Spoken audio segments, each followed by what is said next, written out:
Já vamos começar, hein? Uhum.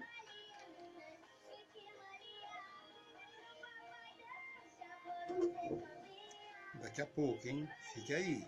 Já vamos começar.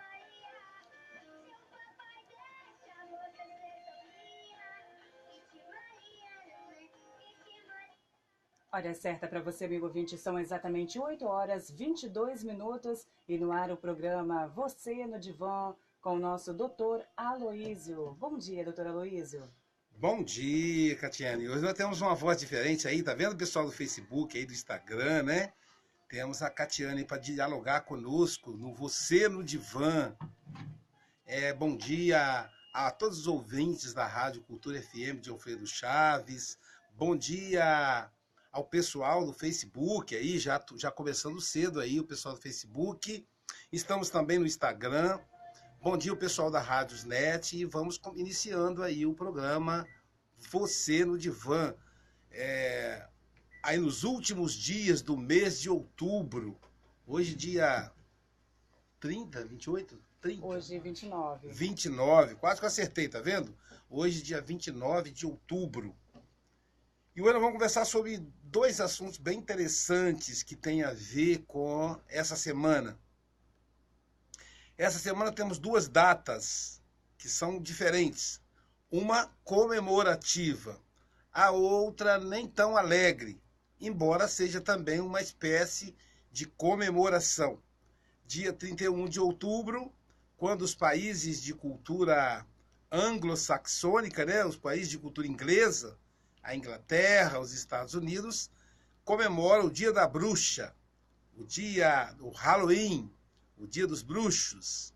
E para os países latinos, que é o nosso caso, no dia 2 de novembro, lembramos o Dia dos Mortos. Não que a gente vá comemorar o Dia dos Mortos, mas nós vamos lembrar os Dias dos Mortos. Então temos aí duas datas bem interessantes. Primeiro que a bruxa ela tem contato com os mortos. Então, de certa forma, lembra a imortalidade da alma. E o dia de finados, o dia dos mortos, lembra também que eles são importantes para as pessoas. Então, como é que a psicanálise vê isso aí? Essa relação com os mortos. E é isso que a gente vai conversar hoje com você aí no divã, ok? Então, sejam todos e todas muito bem-vindas, né, Catiane? Sejam todos bem-vindos. Então, vamos começar a falar como é que essa questão da morte, né? Como é que é lidar com a morte? Primeiro, a questão da própria perda.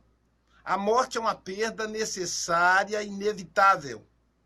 Se uma coisa que nós temos certeza, nós temos duas certezas. Uma é que estamos vivos. E a segunda é que vamos morrer. Então, essas são duas certezas absolutas que a gente tem, mas parece não existir, porque tememos a morte e tememos a morte do nosso ente querido. Então essas duas dinâmicas vão tomar conta da nossa vida. A imortalidade da alma, ela vai aparecer de diferentes formações, né? Nós temos aí os evangélicos, os católicos, os umbandistas, os candomblesistas, os budistas, os espiritistas. Cada um entende de uma maneira diferente a vida após a morte, mas o ponto comum é que ambos acreditam numa vida pós-morte. E isso é um consolo. É muito menos doloroso do que o materialista. Aquela pessoa que não é espiritualista. Aquela pessoa que acredita que morrendo acabou. E isso é muito desolador. Quando você imagina um ente querido, um pai, uma mãe, um filho, que se foi e você não vai ter mais contato com ele. Isso é extremamente assustador. Não sabemos como lidar com isso. E a experiência tem mostrado em pesquisas que aquelas pessoas que são espiritualistas, que acreditam na vida após a morte de uma outra maneira, ela lida bem com essa situação. Bom, e aí, lembrar dos mortos, lembrar do ente querido, vem uma tristeza. Um processo que é um dia triste, o dia de finados. E, ao mesmo tempo, também é uma oportunidade de pensar na vida, porque à medida que a gente pensa naqueles que se foram, a gente pensa como nós estamos, como nós fomos com eles e como nós estamos com aqueles que ainda estão conosco. E é importante essa reflexão. A tristeza na nossa vida, ela permite essa viagem para dentro de nós mesmos. Vale lembrar que se você que está me ouvindo, você que está me assistindo aí nas redes sociais, ou me ouvindo na Rádio Cultura, se você lembrar, quando você esteve triste, as coisas externas, elas não te atraem, elas não te preenchem. Então, quando a gente está triste, a gente não tem vontade de comer, a gente não sente o paladar, a gente não se interessa pelas coisas externas.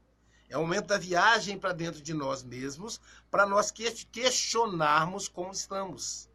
Uma pessoa que está, por exemplo, num processo de uma crise conjugal, com um casamento à beira do término, na tristeza, ela começa a avaliar como é o relacionamento com esse casamento, como é que ela trata essa pessoa, né?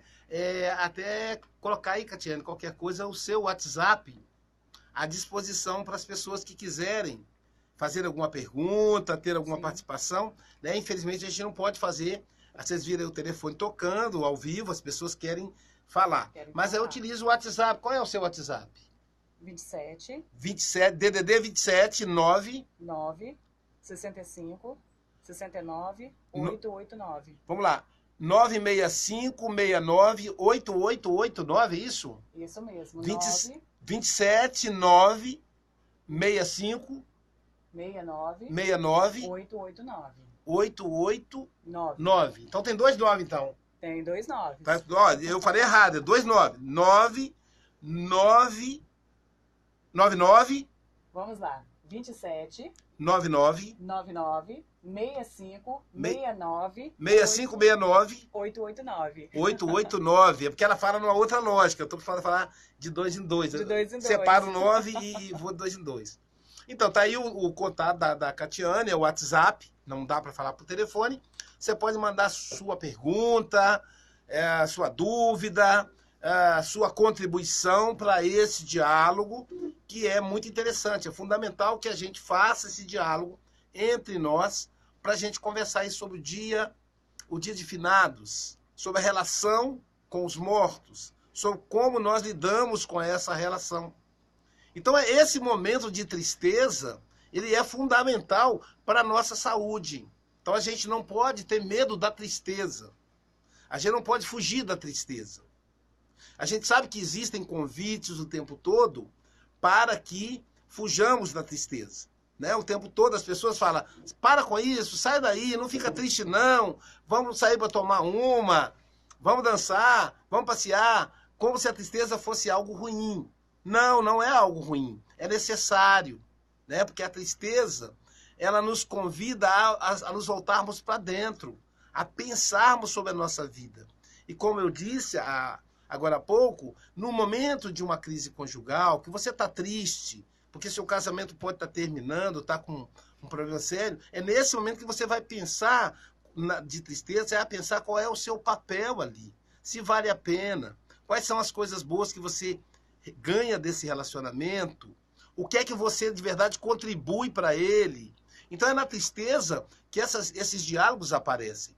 Por isso é fundamental que a gente mantenha presente a tristeza até que a gente consiga esgotar esse diálogo, e então ela vai embora. E o dia de finados é o momento de você ter essa tristeza para dialogar com você mesmo a relação que você construiu com essas pessoas que morreram. E que, obviamente, você não vai ter mais como trazer de volta. Não dá para você voltar ao passado, mas dá para você entender melhor isso dentro de você. Não podemos confundir a tristeza com a depressão. A depressão é um processo um pouco mais complexo. A depressão é aquela tristeza que se prolonga por 2, 3 meses. Não é um dia, 2 dias, uma semana de tristeza. Quando passa de 2 a 3 meses, Aí a medicina vai considerar como depressão.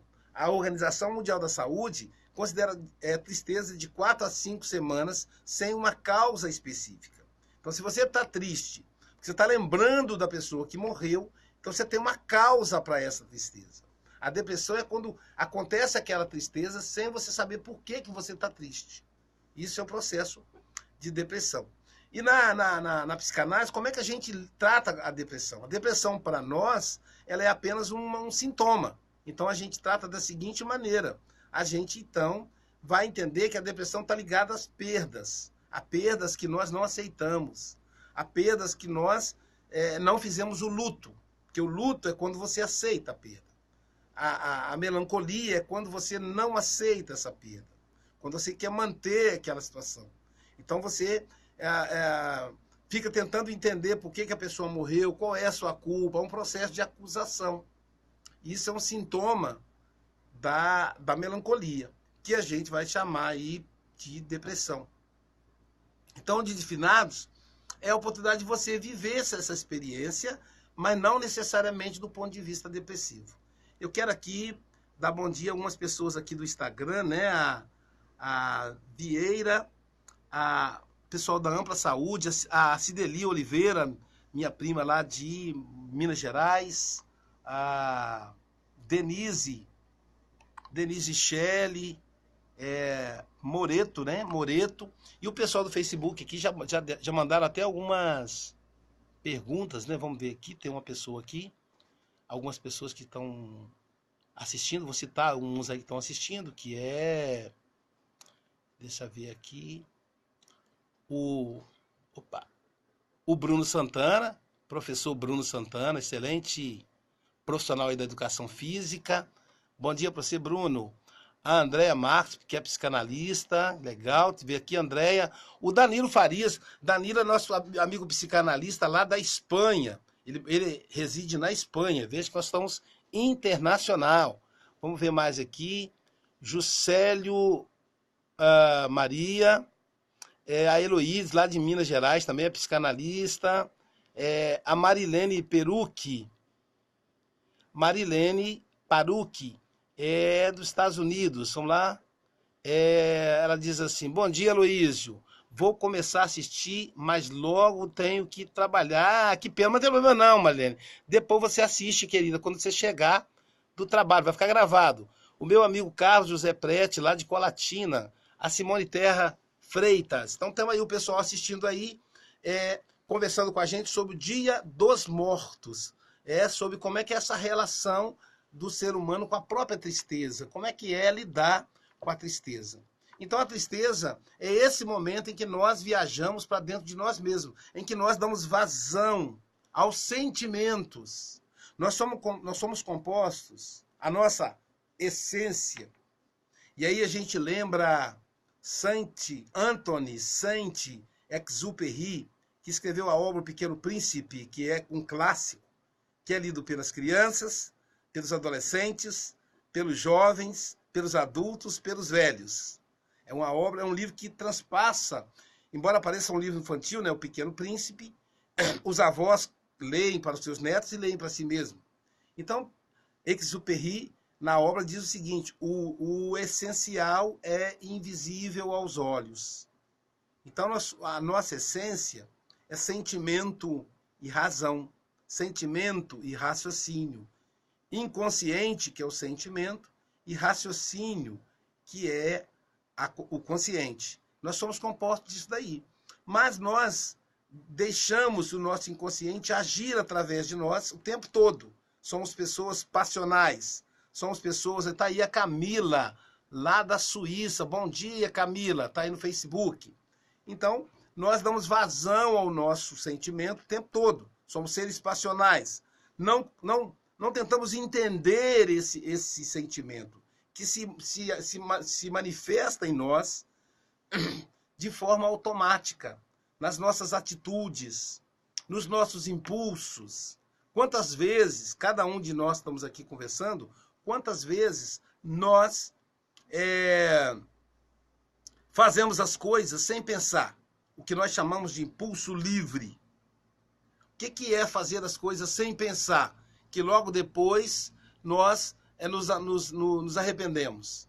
Fazer as coisas sem pensar é agir direto do inconsciente. No entanto, durante a tristeza, a gente dialoga com esse inconsciente.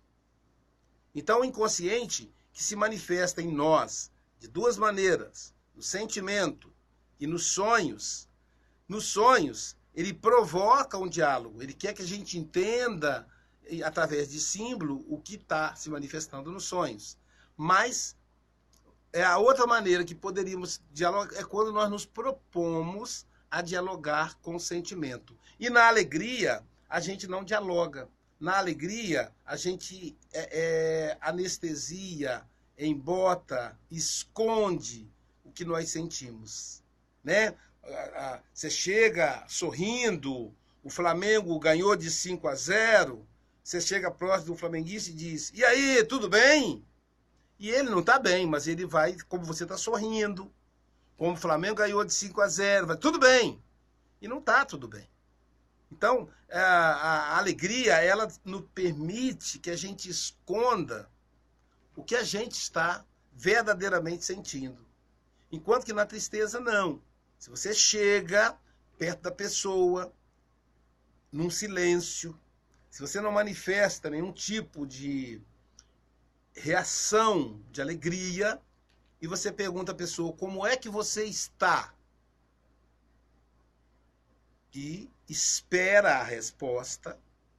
É possível que ali a pessoa vá dizer, olha, eu não estou bem, eu estou passando por um problema assim, assim, assim. E aí você vai ter a oportunidade de escutar aquela pessoa. E escutando, a pessoa vai ter a oportunidade de dizer como ela está. E ela própria vai se escutar. Ela própria vai compreender o que está sentindo. Então, a alegria, ela não permite isso. Esse é o problema, né? Todos os tipos de alegria. A alegria é uma manifestação externa. E a tristeza é uma manifestação interior. É diferente o processo.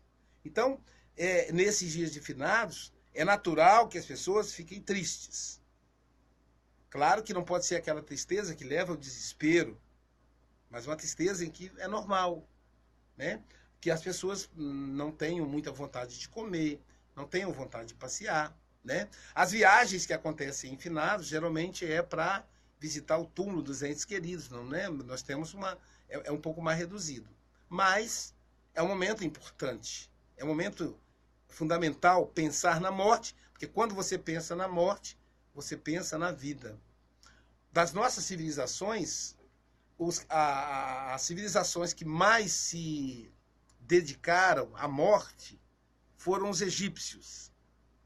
Os egípcios, quando se tornavam adultos, por exemplo, hoje, no nosso mundo, né, moderno, quando alguém completa 18 anos, qual é a primeira coisa que pensa? Bom, eu vou tirar minha carteira de motorista, eu quero ter um automóvel, depois quero ter a casa própria. Os egípcios não. Primeira coisa que eles pensavam, eu vou construir o meu túmulo, a pirâmide, aonde eu vou ser enterrado. Então eles pensavam na morte, primeira coisa.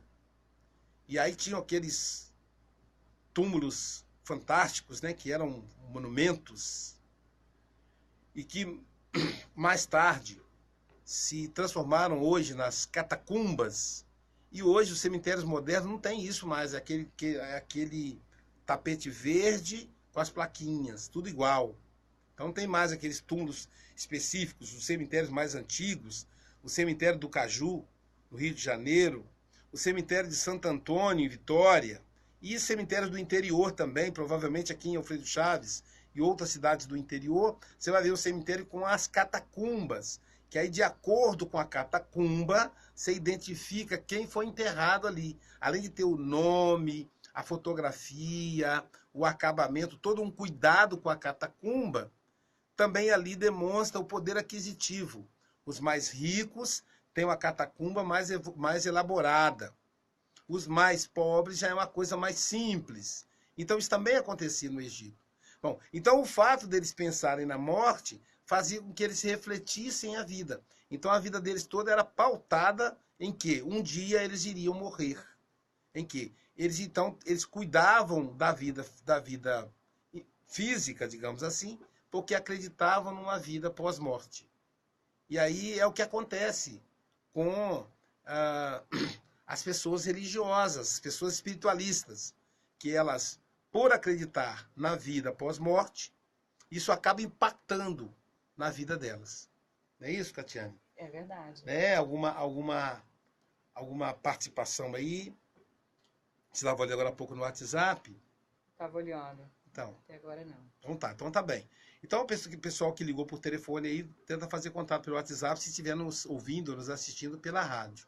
Mas são depoimentos muito interessantes de pessoas que, durante o momento de morte, né, elas refletiram melhor. Tem uma música, que é uma música que fala da lápide, que é mais ou menos o que estaria escrito na lápide, que é a música do Paralamas. Eu não sei se é do Paralamas. Estou tentando lembrar aqui qual o grupo de rock brasileiro. É um grupo de rock brasileiro que diz assim: eu queria ter amado mais, cuidado mais, aproveitado melhor a vida, né? E aí ele vai, o refrão é o seguinte, é epitáfio o nome da música, né? O acaso vai me proteger enquanto eu andar distraído. Então, a música é epitáfio, que é exatamente a ideia de pensar na morte, da lápide, né? Então ele fala, né? O acaso vai me proteger enquanto eu andar distraído. Essa distração pela vida. A vida, por si, se a gente não avaliar, ela acaba sendo uma distração. A necessidade de comprar o carro zero, de trocar o carro, de cuidar da aparência física, gastando com cirurgia plástica, etc., de comprar a casa melhor que tem, enfim, de pensar em coisas que poderiam substituir, na verdade, o que nós somos. E, na verdade, não é possível essa substituição, porque as nossas relações que travamos com as pessoas é muito mais importante do que o que nós adquirimos. Porque uma pessoa que tenha tudo isso, ainda assim, ela não vai conseguir preencher um vazio imenso que está dentro dela. A gente sempre diz o seguinte, uma pessoa que tiver, por exemplo, com um câncer ou uma doença qualquer, em estado terminal, e ela tiver um patrimônio, sei lá, de 100 milhões, ser um dos poucos milionários do Brasil, se ela pudesse gastar tudo que ela tem para ter mais uma semana de vida, mais um dia de vida, ela gastaria. Porque a vida ela é imensurável, ela não tem como você avaliar. E a gente vive como se nós não fôssemos morrer. Acho que essa é a grande dinâmica do diálogo de hoje.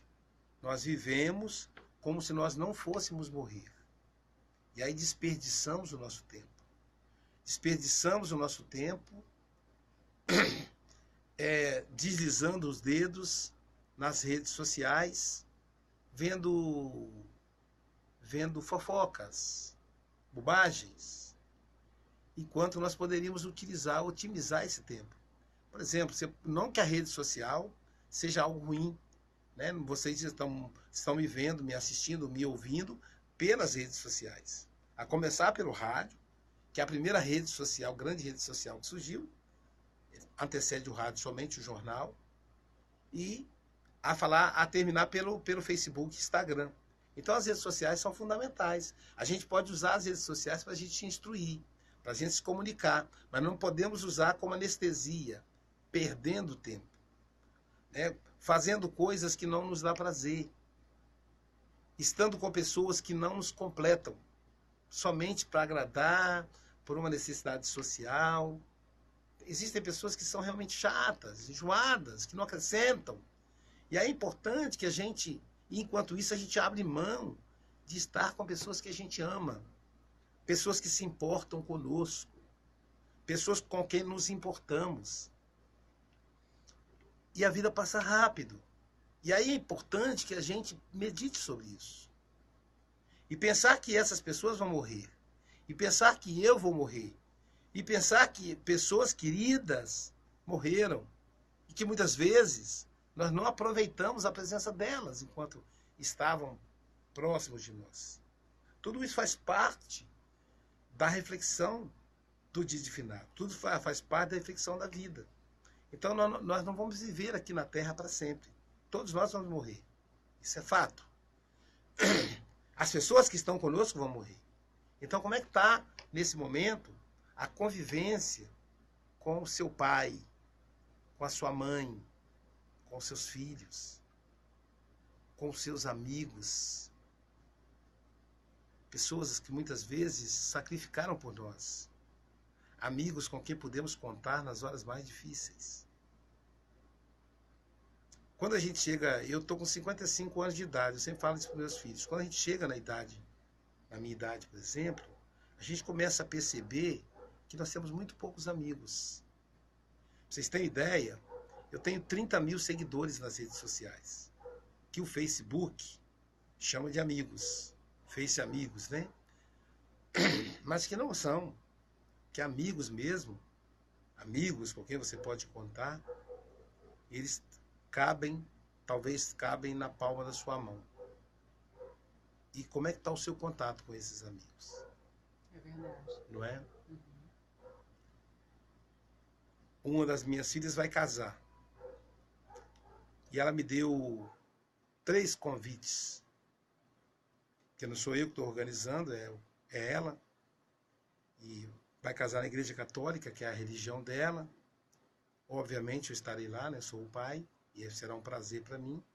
E ela me deu 3 convites. Pai, isso aqui é só o que eu posso dar ao senhor para você escolher seus amigos. E eu confesso a vocês que eu tive dificuldade de encontrar 3 amigos. Isso é assustador, não é? Para uma pessoa com a vida pública como a minha, que tem 3 perfis no Facebook, porque não cabe mais, só cabe 5 mil cada um. E aí, de repente, você precisa entregar 3 convites. Aí você começa a pensar quem que está ali, naquela lista. Quem que de verdade é amigo. Primeiro que o amigo, ele precisa passar por um processo de batismo do tempo. Que existem pessoas que são os amigos provisórios, que estão conosco num momento importante da nossa vida e que participam desse momento, mas depois se vão.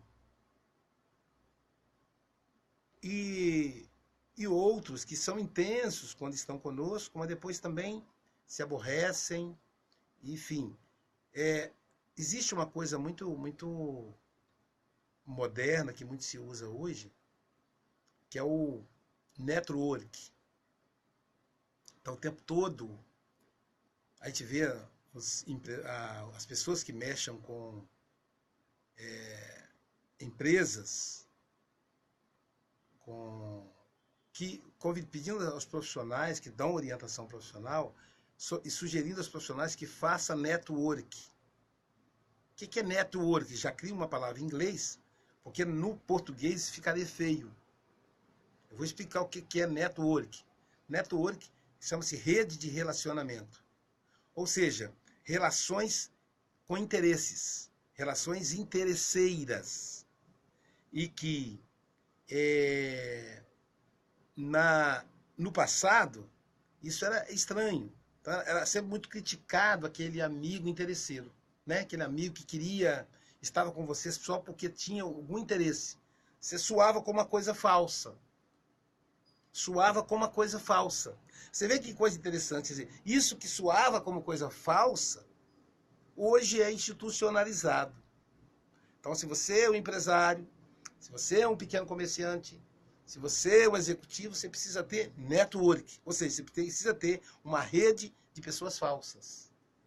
Aí, para não falar pessoas falsas, amigos falsos, falsos amigos, usa essa expressão network. Aí você pergunta a pessoa, o que significa network? Ela vai dizer, significa contatos uma rede de contatos. Então eu tenho um amigo que é gerente, que é amigo do outro que é presidente de uma empresa, que é amigo do outro que é um fornecedor. Então, quando eu precisar de alguma coisa, eu vou acionar esse cara que é gerente, que aí vai acionar o amigo dele que é diretor e vai criando isso como se isso fosse possível. O que faz a gente acionar o outro é o sentimento de amizade verdadeira. Então, aqueles amigos que se passaram, que o tempo, sobreviveram ao tempo, é aquele amigo que se ligar para você 1h da manhã, você vai atendê-lo, vai ficar preocupado, gente, por que ele está ligando essa hora? E que o que ele precisar, você vai sair da sua casa, vai abandonar tudo que você tem e vai até ele. Porque é o seu amigo. Agora, você não vai fazer isso só porque o cara te deu um cartãozinho, porque ele é seu network. Você não vai fazer. Então é uma ilusão.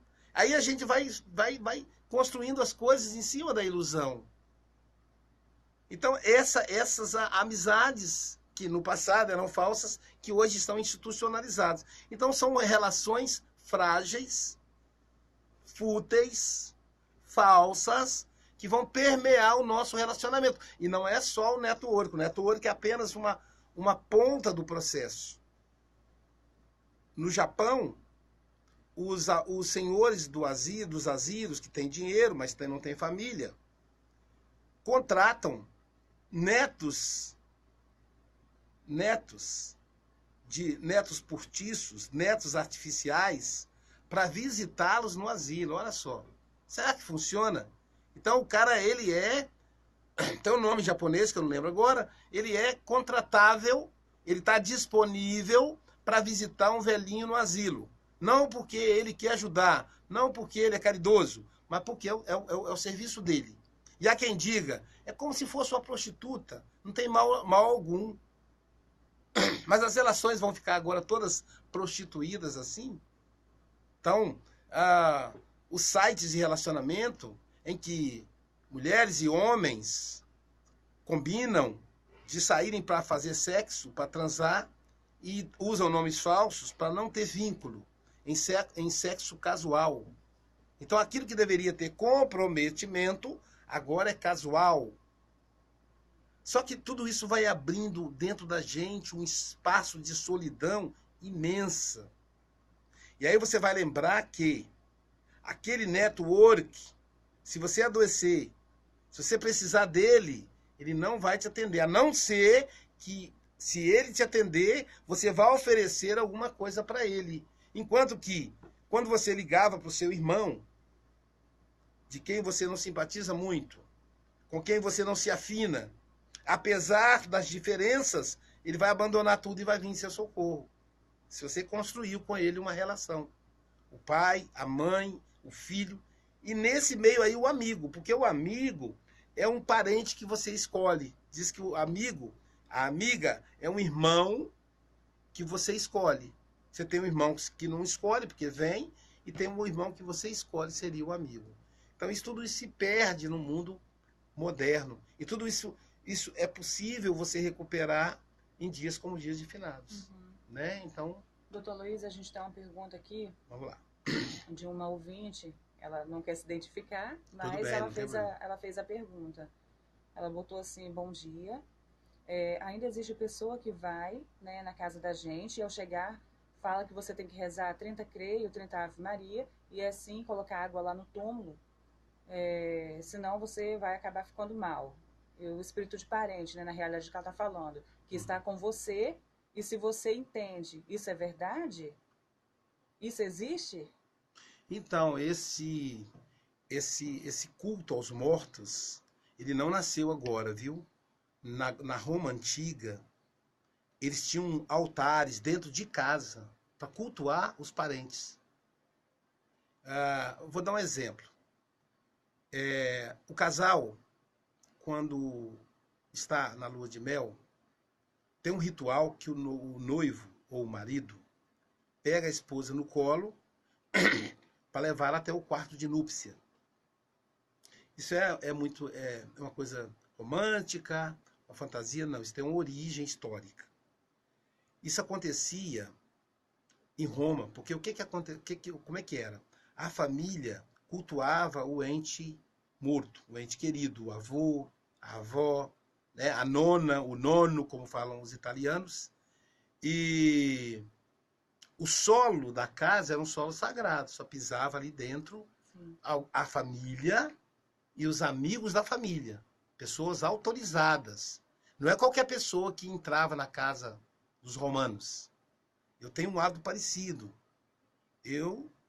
Poucas pessoas conhecem a minha casa. Uhum.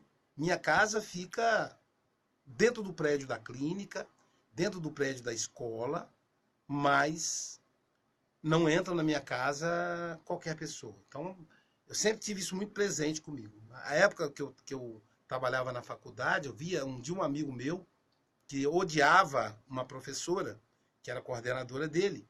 E no dia do aniversário da filha dele, ele me convidou, obviamente, sou amigo, me senti lisonjeado para o aniversário da filha. Mas ele convidou essa colega. Eu digo, como é que você convidou ela? Você odeia a mulher, cara? A mulher tenta puxar o seu tapete o tempo todo, você tenta puxar o dela. Vocês dois são inimigos, ela vai na sua casa. Mas sabe como é que é, Luiz? Tem que fazer o social. Eu falei, não, tem que fazer o social não, rapaz. Sua casa é sagrada. E aí, então, na minha casa não entra, não entra. Então, os romanos também eram assim. Não entrava na casa que não fosse da família ou amigo. A noiva, ela era muito querida do noivo. Mas ela não era nada da família do noivo. Ela era uma pessoa estranha para a família do noivo. Então, o que acontecia? Ela não podia pisar. Então, o noivo tinha que pegar a noiva no colo, caminhar até o altar, onde estava sendo cultuado o morto, o ente querido, ficava lá e perguntava, nona, nono, tipo assim, vovô, vovó, você autoriza que a minha esposa pise no nosso solo sagrado? E aí, se o morto autorizar, não sei de que maneira ele autorizava, então aí ele descia e ela podia ficar em pé, dentro de casa. Aí depois, com o tempo, virou, vamos levar para o quarto. Mas esse é o ritual. Então, esse rito, esse hábito de se ligar aos entes queridos é antigo. Naturalmente, o senso comum vai criando simpatias, fantasias, receitas mirabolantes para isso. Na minha opinião, tudo isso é exterior. Uhum. Você fazer tantas orações, banhar com não sei o quê, tudo isso é exterior. Porque o morto, ele está aqui dentro. Ele não é algo externo. Uhum. Você não precisa falar com o morto conversando com ele. Você fala com ele quando você pensa nele. E aí é importante você avaliar que tipo de sentimento alimenta o seu pensamento com relação a esse morto. Se é um pai, por exemplo, minha esposa, o pai dela é falecido. Então, se no dia dos mortos ela se lembrar do pai com gratidão, lembrando dos momentos felizes, alegres, que ela passou ao lado do pai, lembrando que o pai dela faleceu no dia do aniversário dela, então, quando é aniversário dela, também é aniversário de morte do pai, se ela não lidasse bem com isso, o aniversário dela seria um dia triste, mas ela lembra com alegria, com gratidão. Então, ao lembrar do pai, se ela lembrar com gratidão, provavelmente o pai vai ficar ali feliz. Se ele está vivo ali do lado dela. Né? E então essa coisa de você ir ao cemitério, de você fazer tantas Ave Maria, tantos Padre Nossos e tal, isso tudo são ritos, são receitas pessoais que alguém inventou e vai passando de um para o outro. Uhum. E sem falar que aquela história, né? Quem conta um conto aumenta um ponto. Pode ser que o primeiro era só um Pai Nosso. E aí foi passando para o outro, já aumentou para 2, o outro não ficaria bom se fosse 10. Uhum. Aí o outro jamais masoquista falou, não, acho melhor 20. E aí já chegou no número de 30. Pode ser que você, ao passar para frente, fale, ó, o bom mesmo é 60. Então isso tudo é uma receita extremamente desnecessária. Sentimento é coisa interior, não é nada exterior. Então não tem necessidade, na minha opinião, não tem necessidade. Faça apenas uma oração do fundo do seu coração, sem se preocupar com formas, com maneiras, com receitas. Né? Quando Jesus ensinou o Pai Nosso, Foi apenas uma sugestão que ele deu. Mas ele foi só uma pequena receita. Mas é um só, não é 30, né? Porque não é pela multiplicidade de palavras. Por exemplo, quando alguém, um amigo, uma pessoa querida me faz uma declaração de amor, não é pela quantidade de palavras que ela vai me convencer. E nem se essas palavras são bonitas ou não. Não é isso que conta para mim. O que conta, às vezes ela fala uma coisa só. Nossa, um dia desse eu encontrei com uma amiga e falou, que saudade de você, rapaz. Aí do olho desceu lágrima assim, me abraçou apertado. Pronto, ele falou, olha só, que saudade de você. 4 palavras. Que para mim valeu uma hora de conversa. Né? Então, sabe, é essas atitudes que são muito mais... Por exemplo, como nós somos contraditórios, né? Um outro dia, comparando com essa história, uma pessoa me mandou uma mensagem imensa, dizendo, eu sou muito agradecido, porque na hora que eu mais precisei, você me ajudou, e tal, e tal, e tal, você é maravilhoso, não sei o quê, não sei o quê. Eu não respondi, porque eu achei um exagero. Minutos depois, ela me deu uma paulada na rede social. Aí eu falei, mas que coisa, sou. Aí eu printei lá o que estava na rede social, mandei pro WhatsApp dela, falei, olha só, você me falou isso aqui, agora você mandou isso aqui. Qual das duas eu tenho que acreditar? Então você percebe que não é uma coisa profunda, não é uma coisa sincera. É claro que vem de um coração aflito, de uma pessoa que está confusa, em função do que ela está vivendo. O conflito é dela. Mas só para a gente perceber como que as pessoas manipulam palavras ao bel prazer, sem saber o significado verdadeiro delas. Sim. Então, essa coisa da receita é uma coisa que não me agrada. Eu acho isso superficial. E eu penso que Deus, na sua infinita sabedoria, ele não é superficial. Sim. Ele é profundo. Então, tem uma historinha muito interessante que contam de um padre, de um sacerdote, né? Podia ser um pastor também, de um sacerdote que foi a uma comunidade quilombola, que era uma ilha, e foi lá passar coisas do evangelho. E lá ele ensinou naquele dia a pessoa a rezar, a orar. E falou, olha, para você orar, você deve seguir a receita de Jesus. Pai nosso que estás nos céus. E aí foi explicando. Pai nosso que está no céu, aqui significa Deus e tal, e tal. E foi explicando a oração e tal. Terminou então ali a aula de catequese. Ele entrou na canoa, era uma ilha, né? E o canoeiro foi remando para levá-lo de volta ao continente. E tinha um velhinho que ele era o líder religioso do grupo. E o velhinho ficou atento enquanto ele falava. Uhum. Então, aí o velhinho perguntou, então quando eu quiser orar, é só eu falar, Pai nosso que estás nos céus, santificado seja o seu nome, venha o seu reino e tal. O padre falou assim, senhor, o sacerdote disse. Aí aquele velhinho, simples, já não tinha mais dentes, porque a idade já não permitia mais. De repente, no meio do rio, o velhinho vem andando em cima da água. E parou do lado da canoa, do lado do padre e do canoeiro. E aí o padre olhou para ele assim, olhou para ele. Como é que ele podia estar em cima da água, né? Aí falou assim, ô seu padre, é o seguinte, eu esqueci. Depois, Pai Nosso que está no céu, o que vem? Como é que eu faço para eu orar?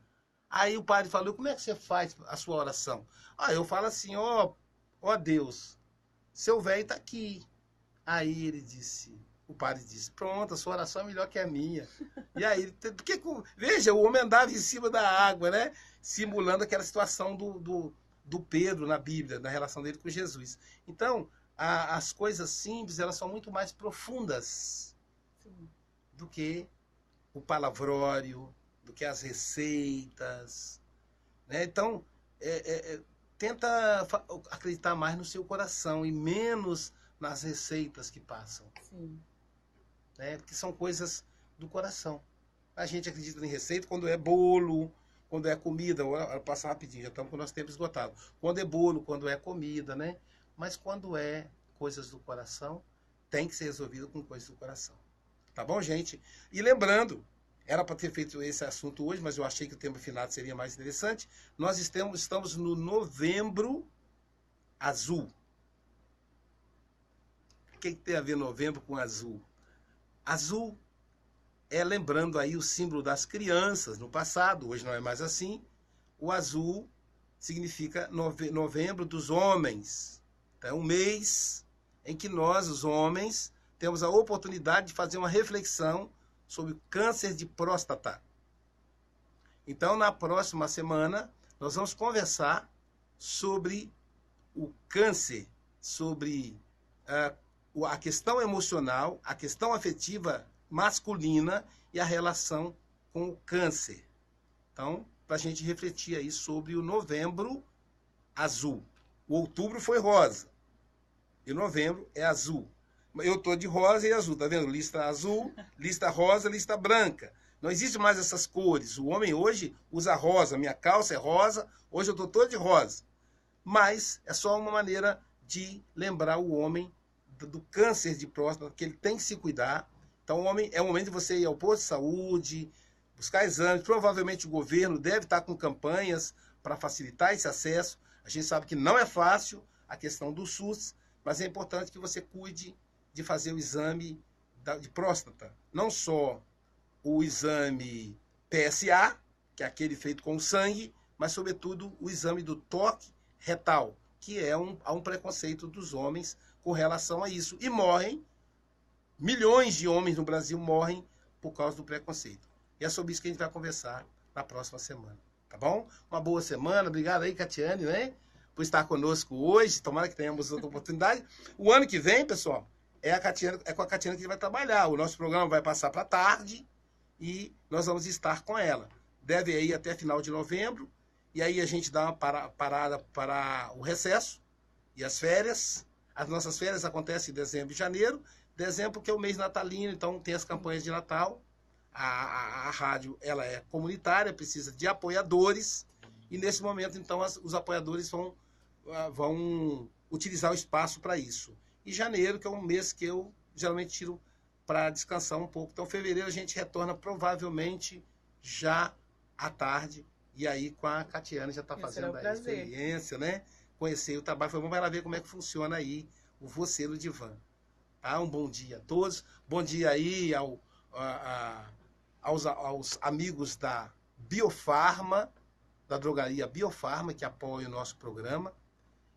Gratidão aí, nós temos aí provavelmente quatro programas pela frente. E aí não sabemos quem vai apoiar no horário da tarde, mas agradecer de pronto aí a Biofarma por esses 2 anos de apoio aí ao nosso programa. Mas ainda falta 4 ainda. Agradecer também ao pessoal da Rádio Cultura, aos ouvintes da Rádio Cultura de Alfredo Chaves, aos amigos do Facebook e do Instagram. Lembrando que eu vou responder a todas as questões do Facebook que não foram possíveis de responder durante o programa, depois de mensagem fora do ar. Tá bom? Bom dia, fica com Deus. Até a próxima terça.